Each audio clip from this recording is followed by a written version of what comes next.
To make these great fitting briefs, go to the Frocks and Frolics YouTube page, click on my website, products, and then free patterns.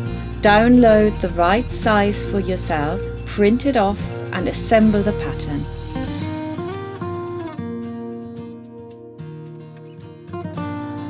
It's very easy because they're clearly labelled A and B for the back, and the front comes in one piece. Sellotape them together, and then we're ready to double up the front and the back. Sellotape the front on, fold it over, pencil around the outline, flip it back, and now you can cut it out.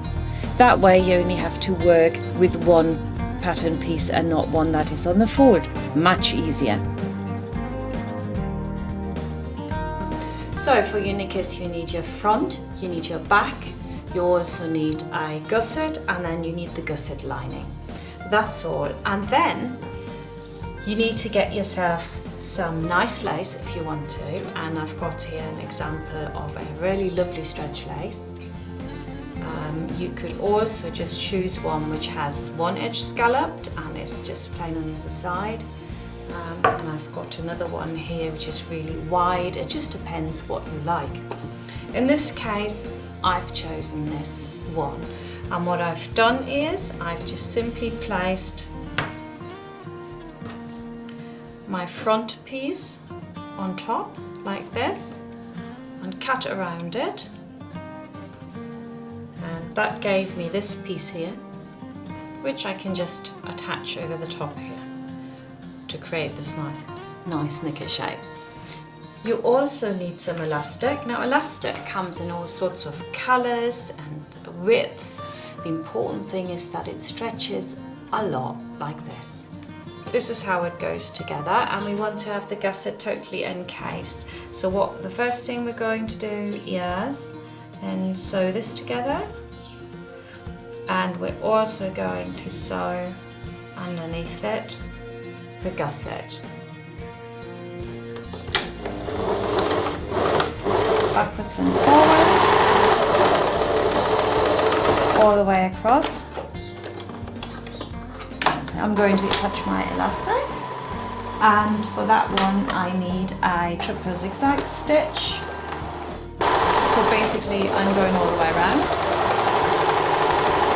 Okay, now this is all nice and clean in here. You can see the seam is in there already, and I've got, whoops, let's do it like this. Now I've got the back here.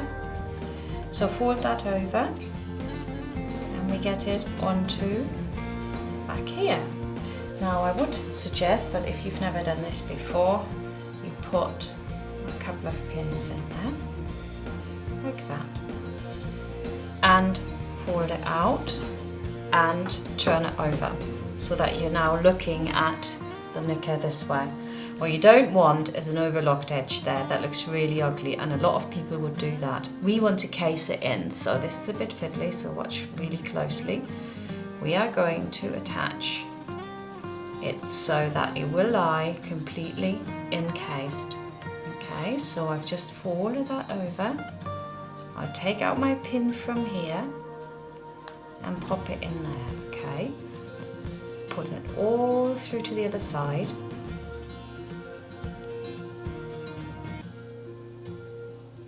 Place my gusset on top, pin it there,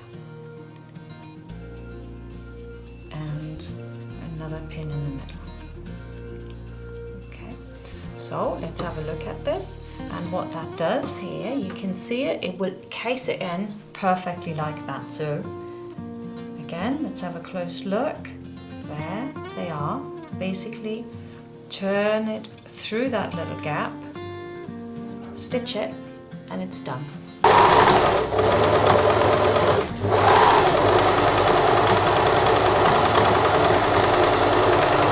All cased in, all lovely. And while I'm here, so that this can't go anywhere when I'm sewing, I'm going to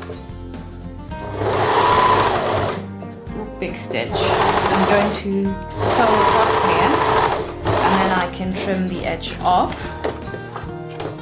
So you do that on both sides,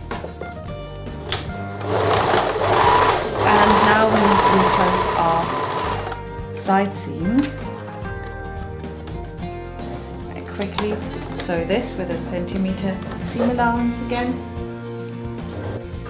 If you've got an overlocker, you can just go over that, and in America it's called a serger, so if you've got a serger you can go over that and it makes it nice and neat.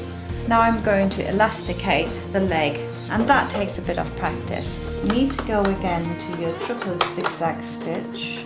I'm on 5 on my faff, so if you've got the same machine it's 5, and stitch length is just under 3, and you fold that over. And now the trick is, while you fold that, pull the elastic a bit. Don't pull it too much because it's already a jersey and it's elasticated anyway, so a little bit. Make sure that you've got the scallop just right on the edge of the fabric here, and then take one hand to the back and sew a little bit. Turn your fabric over again, stretch it a little bit. Next, the important thing, this is vital actually, is that the needle is down when you go to the next step. So we're not doing it too tight. And you can see here how pretty that is already becoming. So I've done both legs, and I'm now going to do the top. There we go. Turn it again. And stretch. Too tight. Basically you can do exactly the same as you did on the lower part of the knicker.